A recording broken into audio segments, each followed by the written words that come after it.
أعوذ بالله من الشيطان الرجيم. بسم الله الرحمن الرحيم.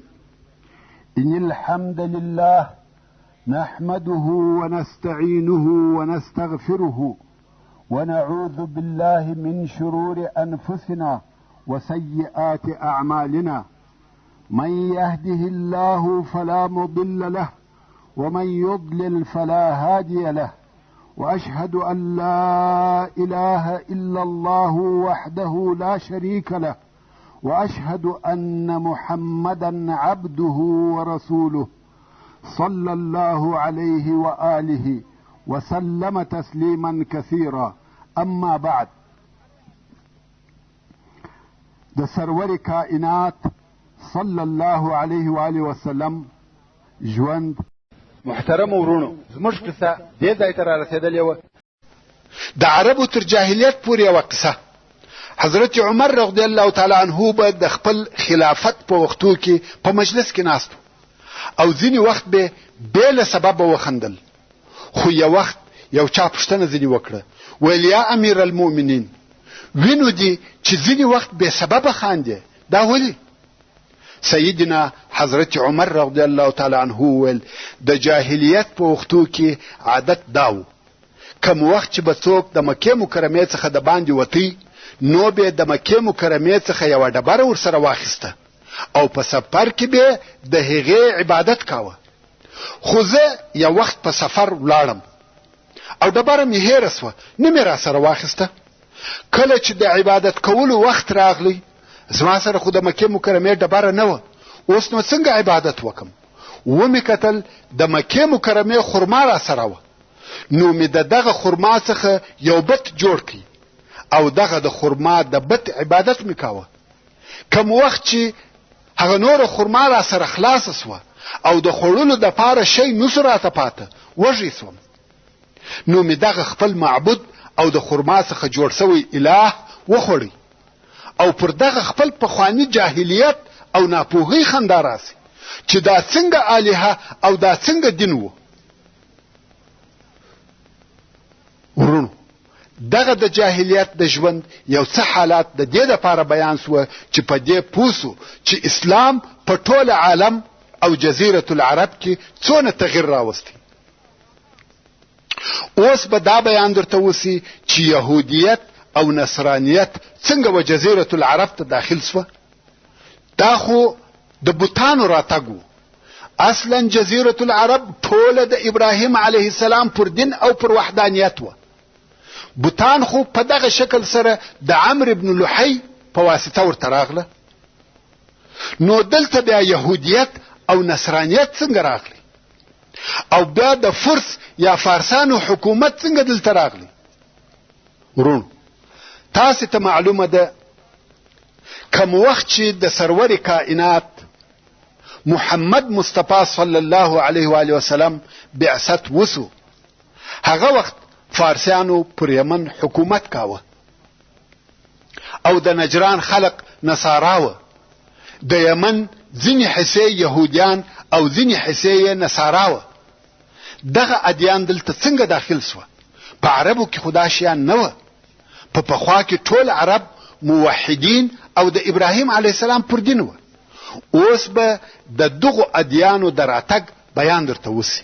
هغه دا چې یثرب ته چې په وروسته کې یې نوم مدینه منوره سو او خیبر ته د شام څخه ځینې یهود راغله او دا ځایونه یې د ځان وطن وګرځول او هلته په یمن کې هم ډېر یهود وه. خو اوس به هغه واقعات درته بیان سي چې یهود او یهودیت څنګه و یمن ته راغله.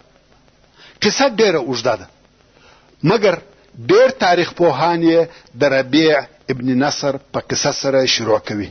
هغه داسې ربیع ابن نصر چې د یمن پاچا و، د یو خوب ولیدی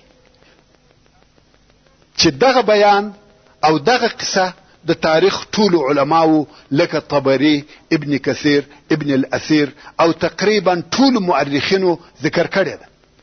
کوم وخت چې پاچا خوب ولیدی، څرنګه چې په هغه وختو کې نجومګران، جادوګران او کاهنان پر خلقو او د خلقو پر عقایدو او عباداتو مسلط و دا ولې مسلط وه؟ ځکه کم وخت چې شرک او کفر په عالم کې نشر سوه او الهي دین پټ او ورک سو، نو خیالات او اوهام په خلقو کې نشر سوه. په دغه سبب جادو او جادوګران، منجمین او کوډګران د اعتبار خاوندان سوه.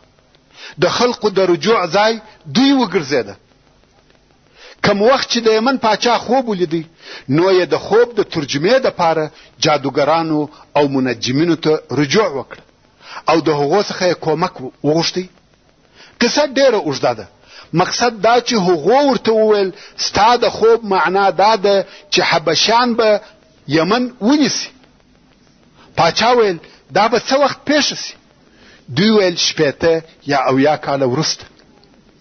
پاچا پر خپلو اولادو او لمسیانو وبېرېدی چې دا ټوله به د حبشیانو په لاس وژل کیږي. نو یې اراده وکړه چې خپله اولاده د یمن څخه و عراق ته نقل کړي او په عراق کې یې حیره چې د یوې منطقې نوم دی د خپل اولاد د سکونت دپاره اختیار کړه. حیره په عراق کې د نجف او کوپې په مابین کې د یو ښار نوم دی. نعمان ابن منذر د هغه وختو د عراق مشهوره پاچا د دغه ربیع ابن نصر د اولادې څخه دی. ځکه ربیع ابن نصر خپله کورنۍ هلته نقل کړه او بیا د ده د اولادې پاچاهي هلته پاته وه.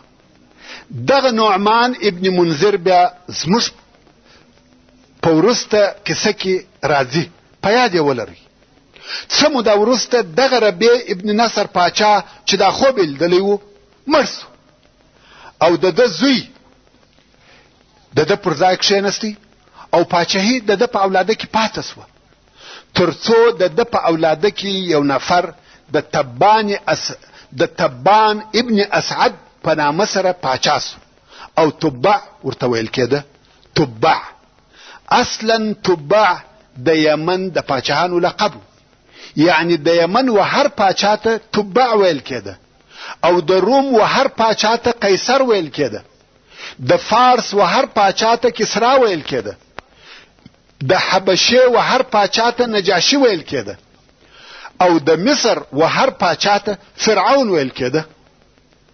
نو د هر ځای پاچا خاص لقب درلود. دغه د یمن پاچا تبان اسعد چې لقب یې تبع و د یمن د مشهورو پاچاهانو څخه دی. ډېر لوی شان او شوکت یې و. ټوله یمن د ده تر لاس لاندې و. غني او سخي سړی و. نو ده به همیشه سفرونه کول، د یوه ځای څخه به بل ځای ته د سیاحت او تجارت دپاره تلي. یو وخت د یمن څخه و شام ته رهي سو. په لار کې یې خپل زوی په یثرب کې چې اوس مدینه منوره ورته ویل کیږي د تجارت د ځینو کارو دپاره پرېښاوه او دی شام ته ولاړی. خو دلته د تبع د زوی او اهل یثرب په مابین کې اختلاف پیښ سو، څو تر جنګه ورسېده او د تبع زوی په جنګ کې ووژل سو. کم وخت چې و تبع ته دا خبر ورسېدی چې زوی دی ووژل سو، نو د شام څخه بیرته راوګرځېدی، غواړي چې د خپل زوی قاتلانو ته بلکې ټول اهل یثرب ته جزا ورکړي. دلته نو د اهل یمن او اهل یثرب په مابین کې جنگ شروع سو او جنگ ډېره موده دوام وکړي. مګر تبع په دې جنگ کې یو ډېر عجب کار ولیدی. هغه دا چې د یثرب خلقو به د ورځې د دوی سره جنگ کاوه. کم وخت چې به ماښام سو او دوه لښکره به سره لري او جلا سوه، نو د یثرب خلقو به دوی ته ډوډۍ او سرخانونه رالیږل او د میلمه پر ډول به د دوی عزت کاوه. تبع ډېر په تعجب کې و چې دا څنګه خلق دي، د خپلو دشمنانو عزت کوي او ډوډۍ ورکوي. څوک دونه سخا او کرم لري؟ مګر بیا هم تبع نیت کړی و چې د خپل زوی بدله او انتقام واخلي. جنگ دغسې دوام درلود تر څو چې د یهودو د علماو څخه 2 نفره و تبع ته ورغله او غوښته یې چې د ده سره خبرې وکړي. ده هم اجازه ورکړه او سره کښېنستل. یهود ورته ویل ته څه اراده لرې چې دونه جنگ کوې؟ تبع ویل غواړم چې دغه یثرب خراب کم. دوی ویل دا کار نسې کولای. قسم په الله چې الله جل جلاله به د مخه تر دې چې ته یثرب خراب کې تا هلاک کې.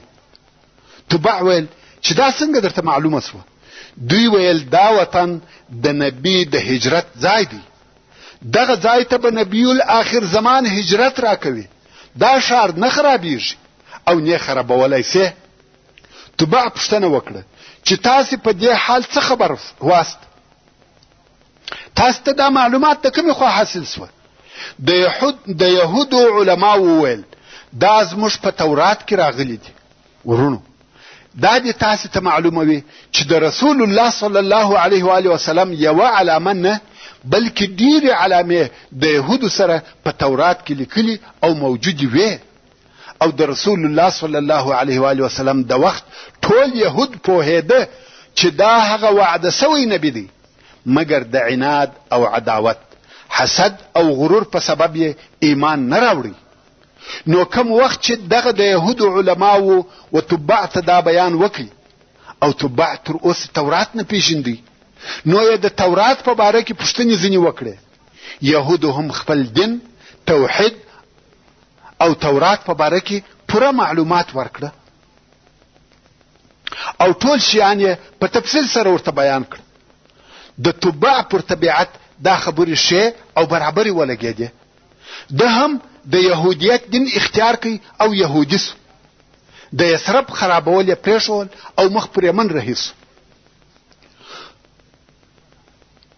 تبع د یمن و طرف ته رهي سو، خو په لار کې و مکې مکرمې ته نږدې یوه قبیله وه چې د هذیل قبیله نومېده.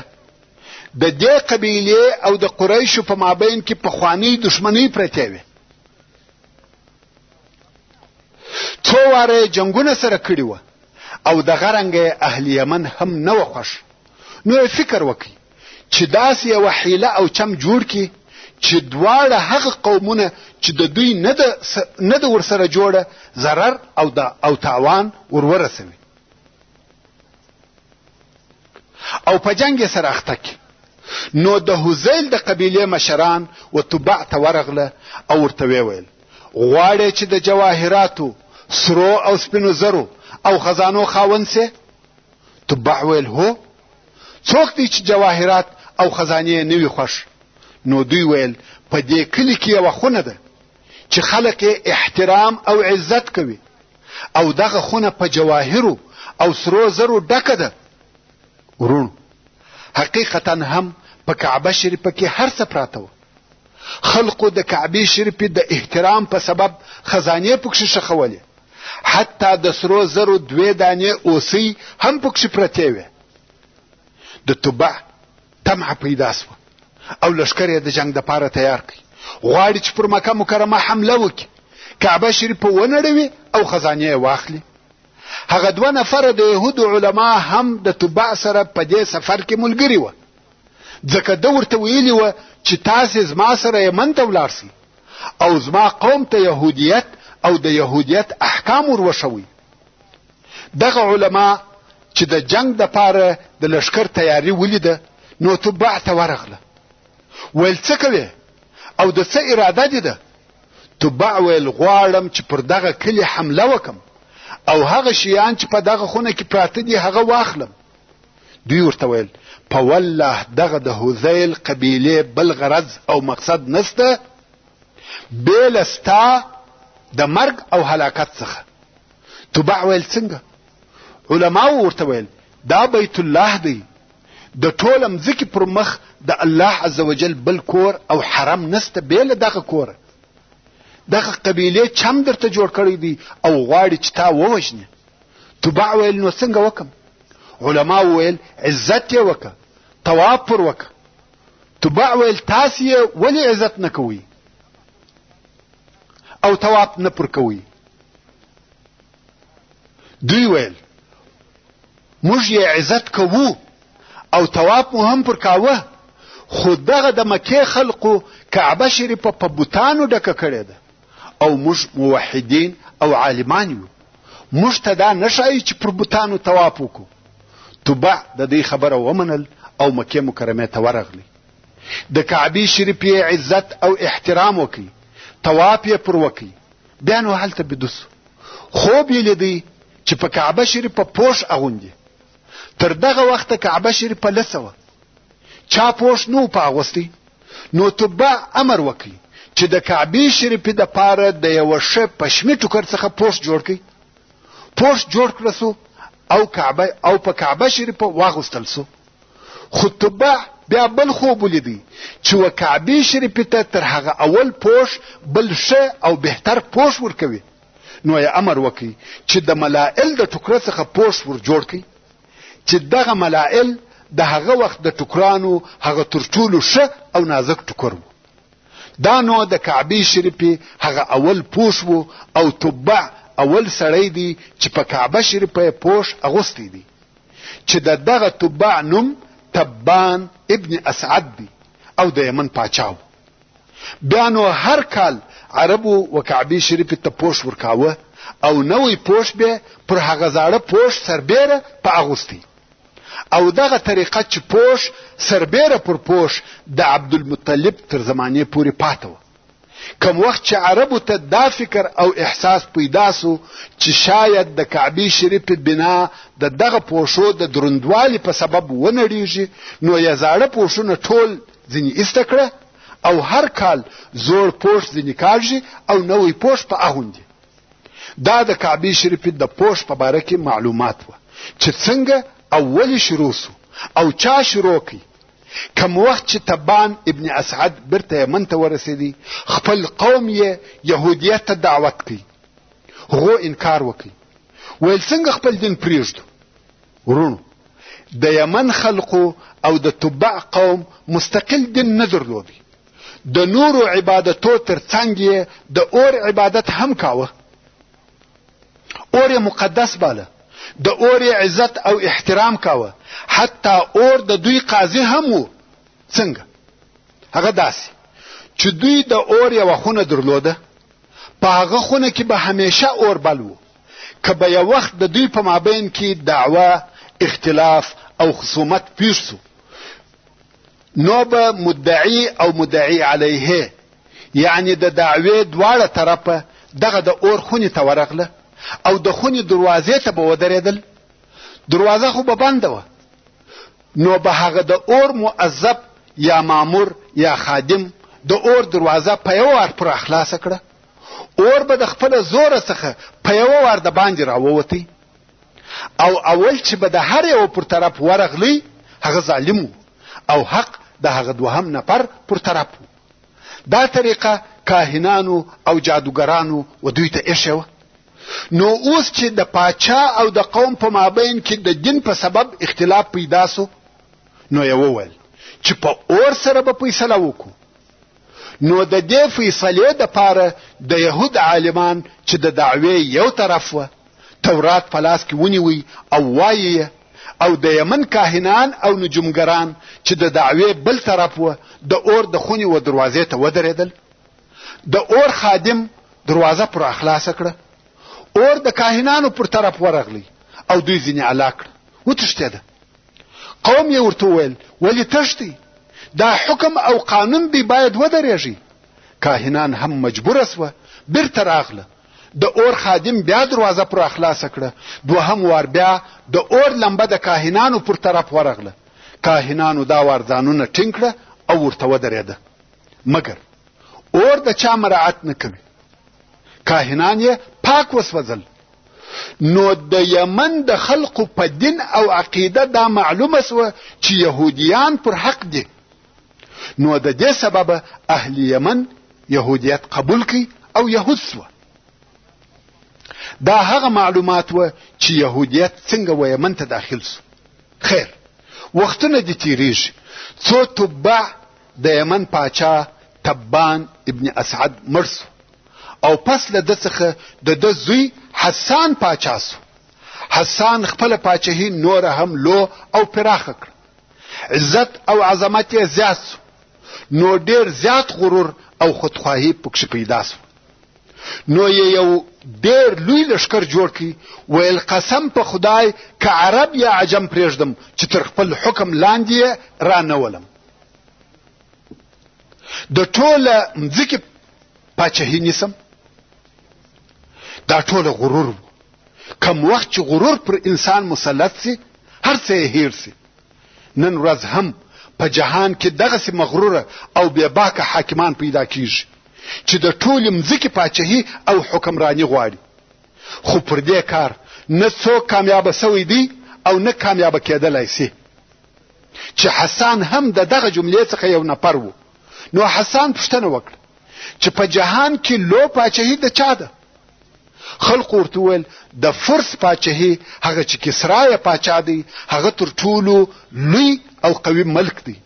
حسان ویل اول په هغه شروع کوم، لشکر یې ښه منظم او آماده کړي چې د هغه وخت د مځکې پر مخ تر ټولو لو پاچهي ونیسي.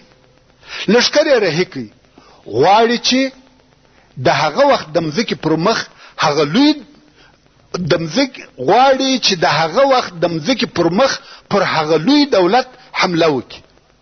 خیر، اوس پاچا او د ده لشکر د دغه لوی جنگ د پاره رهي دي، خو په لار کې د دغه کار څخه د قومو مشران ناراضه او ناخوښه دي، ځکه هغه پوهېدل چې څوک کولای شي چې پر فارسیانو حمله وکړي. موږ څوک یو چې پر فارس حمله کوو او نیسو یې، مګر د پاچا څخه بیریږي، څه نسی ورته ویلی. دوی پوهېدل چې پاچا مغروره دی او د چا خبره نه مني، او په عین حال کې حسان هم ډیر احتیاط کاوه. هیڅوک حتی د قومو مشران، وزیران او د لشکر مشران د دغه مجلس ته بېله تلاشي نسی ورتلای. خو یوازنی نفر چې د پاچا و مجلس ته بېله تلاشي ورځي هغه د پاچا ورور دی چې عمرو ابن تبان نومېدی. نو د قوم مشران وویل چې په دې باره کې به د عمرو سره خبرې وکړو. د قوم مشران راټول سوه او عمرو ته ورغله، ویل یا عمرو د حسان څخه مو خلاص که او تر هغه وروسته ته زموږ پاچا یې. عمرو هم د پاچاهۍ په طمع سو او د دوی سره د خپل ورور د وژلو نقشه جوړه کړه، مګر په دغه مشرانو کې یو نفر چې ذوالرعین نومېدی دغه فیصله نه کړه قبوله. او عمرو ته وویل یا عمرو داسې هیڅوک نسته چې خپل ورور دی وژلی وي او غمجن سوی پښیمانه سوی دی نه وي، خپل ورور مه وژنه. مګر عمرو چې د پاچاهۍ په طمع و د ورور پر وژلو یې ټینګار کاوه. دلته نو ذوالرعین یو لیک ولیکي او عمرو ته ورغلی، ویل دغه لیک ستا سره د امانت پر قسم کښېږده، کم وخت چې ما در څخه وغوښتی بیا یې راوباسه. عمرو هم دا قبوله کړه او خط یې د ځانه سره کښېښاوه. تر دې وروسته عمرو د خپل ورور حسان د وژلو دپاره د حسان مجلس ته په داسې حال کې ورغلی چې یو خنجر یې پټ ورسره وړی و او په مناسب وخت کې یې خپل ورور ووژي. که څه هم د عمرو د نورو مشرانو په ملګرتیا دا په وسه پوره وه چې حسان بې له وژلو د حکم څخه لرې کړي، مګر د پاچاهۍ په طمع یې ورور مړ کړي. د ورور تر وژلو وروسته عمرو ډېر پښیمانه او ډېر غمجن سو، حتی خوب یې رټ سو، بیدېدلی نسي. د دغه پریشانۍ او بیدارخوابۍ په سبب مریض او ناجوړه سو. طبیبان، منجمین او کوډګران یې ورته راوسته. هغو ټولو په اتفاق سره دا ورته وویله چې ستا مریضي ستا د ورور د وژلو په سبب ده. هر څوک چې دغسې کار وکړي دغه حالت ورته پیښیږي. عمرو ویل ښه، د دغه مریضۍ چاره څه ده؟ طبیبانو او نجومګرانو وویل ستا د مریضۍ دپاره بل علاج نسته بې له دې څخه چې ټول هغه کسان ووژنې کوم چې ستا د ورور د وژلو مشوره یې درکړې ده. عمرو ویل دغه کار کوم. نو ټول هغه کسان چې د ورور د وژلو مشوره یې ورکړې وه او په دغه دسیسه کې یې د ده ملګرتیا کړې وه ووژل. اوس د ذوالرعین د وژلو نوبت راغلی. ذوالرعین ویل د مخه تر دې چې ما مړ کې ما ستا سره یو لیک د امانت پر قسم ایښی و، هغه راوباس. عمر هم هغه لیک راویستی. ذوالعین ویل خلاص یې که او وی وایه. پاچا لیک خلاص کی چې په هغه کې فقط دغه 2 بیته لیکل سوي وه: الا من یشتری سهرا بنومه، الا من یشتری سهرا بنومه، سعید من یبیت قریر عینه، فاما حمیر غدرت وخانت فمعذرة الهی لذیر عین. یعنی څوک په خپل خوب سره ویښوالی رانیسي. سعید او خوشبخت هغه څوک دی چې شپه په رضایت او اطمینان سره تیریږي. هو اهل یمن خو غدر او خیانت در سره وکي، مګر در په یاد یې که چې ما درته وویل چې خپل ورور مه وژنه. یعنی خوشبختی دا نه ده چې پیسې یا لوړه کرسي ولرې. ته یو ډېر لوی پاچا یې مګر نسې کولی چې بیده سې. بلکې خوشبخت هغه څوک دی چې د هیڅ ظلم او تجاوز مسؤله نه وي، د چا آزار او قتل یې پر غاړه نه وي، د شپې آرام او په فارغه زړه بیده سي. پاچا ویل هو صحیح ده، او ذوالعین ته عفو وکړه. نو دغه 2 بیته د ذوالعین د خلاصېدو او ژوندي پاتې کېدو سبب وګرځېده. کم وخت چې بیا عمر مړ سو، د ربیع ابن نصر د اولادې پر حکم او پاچهۍ اختلاف پیدا سو. دغه اختلاف په سبب اهل یمن پر ډلو وویشل سوه او د اهل یمن په مابین کې جنگ او وژنه شروع سوه.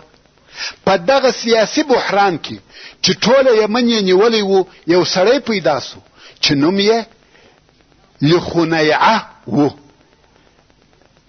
دغه لخنیعه لارنیونکی غل او مجرم و. د غلو ډله یې درلوده. دغه سیاسي بحران په حالت کې یې وکولای سوای چې خپله ډله نوره هم لوکي، ځان ته یې نور ملګري هم پیدا کړه، تر داسې اندازې چې د هغو څخه یې پوره لښکر جوړ کړي او د یمن پر پایتخت یې حمله وکړه. د پاچا قصر یې ونیوی او د یمن حاکم وګرځېدی. نو دغه سیاسي بحران په حالت کې یې وکولای سوای چې د یمن پاچهي ونیسي. دغه لخنیعه فاجر، خبیث او ظالم سړی و. د ټولو خلقو بد ځینې راتله. قصه یې اوږده ده، خو په مختصر ډول سره د تبان اسعد د زامنو څخه یو نفر چې نوم یې ذونواس و وکولای سوای چې ولی خنیعه ته ځان ورورسوي او په خنجر سره یې مړ کړي. او د بل وار دپاره د تبان اسعد زوی پر یمن مسلط سو او د یمن پاچهي بیرته د تبع د اولادې په لاس ورغله. په دغه وختو کې چې ذونواس د یمن پاچا و، په نجران کې یوه کوچنۍ واقعه پیښه سوه.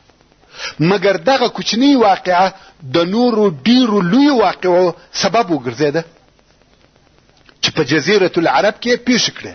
هغه دا چې یو نصرانی سړی چې د نصاراو راهب و، عابد و، عالم و او د خالص توحید عقیده و. تاسې پوهیږئ چې تر نن ورځې پورې موحدین نصارا موجود دي او سته، خو لږ دي. ورونو، د نصاراو په اقسامو کې یوه ډله ده چې موحدین دي، یعنی یوازې الله عز وجل په الوهیت او ربوبیت سره مني، او عیسی علیه السلام د الله عز وجل رسول او پیغمبر بولي. او دغه ډلې ته یونیټیرینز ویل کیږي او دغه ډله تر نن ورځې پورې سته، مګر شمېر یې ډېر لږ دی. نو دغه نصراني چې موحد، راهب او عابد سړی و او نوم یې فیمیون و، د شام څخه و افریقا ته د توحید د دعوت دپاره تلی. پر لارې د غلو یوه ډله پر پیښه سوه.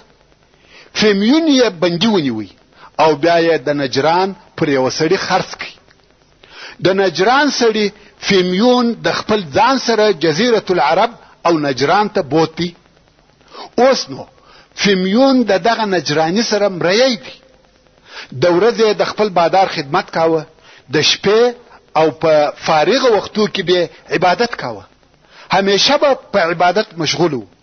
مقصد دا چې فیمیون ډیر عابد او د کرامتو خاوند و. یو شپه بادار د دو کوټې ته ورغلی، ویل ده چې د مریی پر شاوخوا نور او روشنايي ده. نو یې پوښتنه ځینې وکړه چې ته څوک یې او ستا دین څه دی؟ فیمیون هم د نصرانیت دین ورته تشریح کړي. سړی په شک او تردد کې سو، د دین په باره کې بحث ورسره کوي. په دغه وختو کې د نجران خلقو د یوې درختې عبادت کاوه. دغه درخت د ځان اله او رب بلل. دلته نو فیمیون د بحث په جریان کې وخپل مالک ته وویل، که زما رب ستا رب هلاک کې، نو ته زما د رب عبادت کوې؟ نجرانی ویل هو، والله که داسې پیښه سي چې ستا رب زما رب مغلوب او هلاک کې، معلومه خبره ده چې زه هم ستا د رب عبادت کوم. فیمیون ویل نو ته د نجران خلق راټول که، وبوینې چې زما رب ستا په رب څه کوي. نو یې د نجران ټول خلق په یوه معینه ورځ و درختې ته راوبلل. خلق هم په هغه ورځ د درختې سره راټول سوه. فیمیون کښېنستی، عبادت او دعا کوي، و خپل رب عز وجل ته ډیره دعا وکړه، تر څو چې الله عز وجل د ده دعا قبوله کړه او د آسمان څخه پر دغه درخته ټکه یا صاعقه راولوېده، تندره، او درخته ټوله وسوځل سوه. د نجران د خلقو رب او اله نیست او نابود سو. نو د نجران ټول خلق و نصرانیت ته داخل سوه. دا هغه معلومات و چې نصرانیت څنګه و جزیرة العرب ته داخل سو. د یو سړي په واسطه ټول نجران نصارا وګرځیده. په وروسته کې یو نفر چې نوم یې عبدالله ابن سامر و او د ده څو نفرو ملګرو چې ځینې یې راهبان و، د نجران څخه و یمن ته هجرت وکړي. هلته په یمن کې اوسېدل او په پټه خپل عبادت کاوه، ځکه د یمن د خلقو څخه چې یهود و بیریده. ورونو، اوس به هغه حالات درته بیان سي چې نصرانیت او د حبشانو حکومت څنګه و یمن ته راغله. دا خو مې درته وویل چې عبدالله ابن سامر او د ده څو ملګري چې نصارا وه او ځینې راهبان هم وه، د نجران څخه و یمن ته هجرت وکړي او هلته یې په پټه خپل عبادت کاوه، ځکه د یمن د یهودو څخه بیریده. د دغه وخت د یمن پاچا چې ذونواس نومېدی ساحران درلوده او د هغو څخه یې د پاچهي په امورو کې کار اخیستی. نو پاچا د هغه مشر ساحر په غوښتنه دا قصد وکړي چې یو ځوان هلک ته سحر ورزده کړي چې لوی ساحر ځینې جوړ سي او په آینده کې د هغه څخه کار واخلي، ځکه په سپین ږیرو مرګ پسې دی. سبحان الله. خلقو ساحران تربیه کول، نه غوښته چې دا ډله ورکه سي، خو موږ علما ورثة الانبیاء وژنو. خیر، پاچا یو ډیر پوه او هوښیار هلک پیدا کړي او د هغه د پاره یې هغه لوی ساحر چې د ساحرانو مشر و د استاد په صفت اختیار کړي چې دا هلک به د هغه استاد څخه سحر زده کړي. څرنګه چې دا ساحر د غره په یوه لوړه حصه کې اوسېدی. ورونو، اول خو یمن په خپله لوړ او کښته غرونه او تپې دی، او بل ساحرانو او عابدانو همیشه د خپل استوګنې دپاره غر خوښاوه، ځکه هلته به دوی د خپل کار یا عبادت دپاره فارغه وه. نو دا هلک به هره ورځ و هغه لوی ساحر ته چې په غره کې و د سحر د زده کولو دپاره ورتلی. خو په دغه غره او د هلک په لار کې د نصاراو د راهبانو څخه یو راهب، هغه چې د نجران څخه راغلی و، اوسېدی. هلک چې به تېرېدی د دغه راهب عبادت به لیدی، د هغه قرائت، تسبیحات او تمتمه به اورېده او خوند یې ورکاوه. نو به ورته کښېنستی او غوږ به ورته ونیوی، تر څو د راهب څخه د نصرانیت تعلیم شروع کړي. ساحر ته به هم ورتلی، سحر یې زده کاوه، خو د سحر او الهي دین ډېر فرق و. د سحر څخه بد راغله او هیڅ یې نه غوښته چې سحر زده کړي، نو سحر او ساحر یې دواړه پرېښول. و ساحر ته نه ورتلی، فقط و راهب ته به ورتلی او دین یې زده کاوه. ساحر و پاچا زونواس ته خبر ورکړي چې هلک نه راځي. پاچا د هلک څخه پوښتنه وکړه چې ولې ساحر ته نه ورځې؟ هلک حال ځنې پټ کړي. پاچا چې نور معلومات پسې وکړي، معلومه سوه چې هلک و راهب ته ورځي. پاچا اول د راهب څخه را شروع کړه، هغه یې مجبوره کړي چې خپل دین نصرانیت پرېږدي، مګر راهب انکار وکړي. نو پاچا راهب ووژي. بیا یې د هلک په موضوع شروع وکړه، غوښته یې چې د هلک ساحر سي، مګر هلک سحر نه غواړي. پاچا چې هر څه کوښښ وکړي چې هلک د سحر وزده کولو ته تشویق کړي، هلک نه منل. وهل، تکلیفونه او عذابونه یې ورکړه، بیا هم هلک د سحر زده کول نه غواړي. نو پاچا امر وکړي چې هلک ووژني. غواړي چې هلک په دریاب کې غرق کړي. نو یې هلک د عسکرو سره په یوه کښتۍ کې کښېناوه. ویل بویه ځي د دریاب په مابین کې غرق کړي. کښتۍ چې یې ښه د دریاب مابین ته ورتېره کړه، یو طوفاني باد راغلی، کښتۍ یې واړوله. عسکر ټول غرق سوه، خو هلک پاته سو. پاچا امر وکړي چې هلک بوځي د غره څخه یې راواچوي او مړ یې کړي. خلک ټوله ورته ګوري. اوله واقعه هم ولیده او اوس هم د هلک د مرګ انتظار کوي. هلک یې وغره ته وخېجاوه. اوس چې عسکر غواړي چې لاندې یې وغورځوي، یوه شدیده زلزله وسوه. عسکر ټول لاندې ولوېده او مړه سوه، خو هلک پاته سو. پاچا چې هره لار د هلک د وژلو دپاره جوړه کړي، خو د لوی پاچا رب عز وجل اراده د هلک د وژلو نه وه. زونواس په هیڅ طریقه سره هلک نسی وژلی. په آخر کې هلک ورته وویل چې ته ما نسی وژلی بې له یوې طریقې څخه. پاچا ویل هغه طریقه څنګه ده؟ هلک ویل د یمن ټول خلک راټول که او ما په یوه درخته پورې وتړه، زما غشي او لیندۍ به واخلي او وبه وایه بسم الله د هلک د رب په اراده، او وبه مې ولې، نو زه وژل کېږم. پاچا خوشحاله سو چې د هلک د وژلو دپاره یې لار پیدا کړه. ویل ښه دی. پاچا اهل یمن راټول کړه، هلک یې په درخته پورې وتړی او د ده غشي او لیندۍ یې واخیسته. ویل بسم الله د هلک د رب په اراده. غشي پر هلک وموښتی او هلک شهید سو. دلته په خلقو کې غوغا او نارې شروع سوې. ویل په ټولو عسکرو په ټول قوت او جبروت یې بې له ارادې څخه د هلک د رب هلک نسوای وژلی، نو بېشکه چې هلک پر حق لار او صحیح دین دی. په دغه ورځ او د دغه واقعې په لیدلو د یمن 100,000 نفر و نصرانیت ته داخل سوه. ورونو، تاسې و دغه صالح هلک ته وګورئ چې د دین د دعوت دپاره یې خپل ځان قرباني کړي. د خلکو د دعوت او بلنې په سبب یې مرګ او شهادت قبول کړه، او نتیجه هم هغه سوه چې 100,000 نفره په یوه وار و نصرانیت ته داخل سوه. پاچا زونواس ته ډېر قهر ورغلی چې څنګه دا خلق د ده بې اجازې و نصرانیت ته داخلیږي او د ده د امر مخالفت کوي.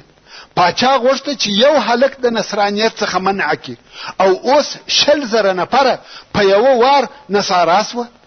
نو یې امر وکړي چې یو لوی خندق یا کنده په مځکه کې وکیني، د بوټو او لرګو یې ډکه کړي او اور ور واچوي. دا کارونه وسوه. نو یې خلقو ته وویل چې یا به دغه د نصرانیت دین پرېږدئ یا مو دغه اور ته ور اچوم. خلقو د دین د پرېښولو څخه انکار وکړي او پاچا هم یو یو اور ته ور اچول. دا قصه مشهوره قصه ده، د رسول الله صلی الله علیه و آله وسلم په احادیثو کې راغلې ده، په بخاری شریف او د احادیثو په نورو کتابو کې موجوده ده. وصلى الله تعالى على خير خلقه محمد وآله وأصحابه وأهل بيته أجمعين. والسلام عليكم ورحمة الله وبركاته.